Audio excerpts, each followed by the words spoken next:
చేర్చుకుంటాడు. చేయిపైకి తామేనానండి. ఆయన నిన్నేం చేస్తాడు? చేర్చుకుంటాడు. మరి రాగలుగుతావా? ధిక్కరిస్తావా?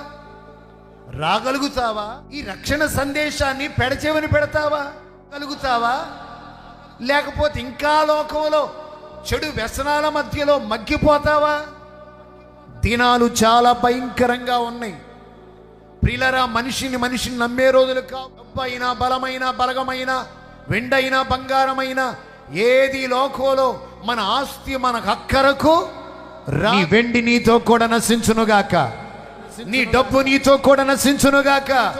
బైబిల్లోనే ఉంది. ఆయన మాత్రమే రక్షించగలిగిన వాడు, క్షమించగలిగిన వాడు, నిన్ను తన రెక్కల నీడకు చేర్చుకొనగలిగిన దేవుడు. ఆయన చేతి క్రిందకు మనమందరం వచ్చుదుముగాక.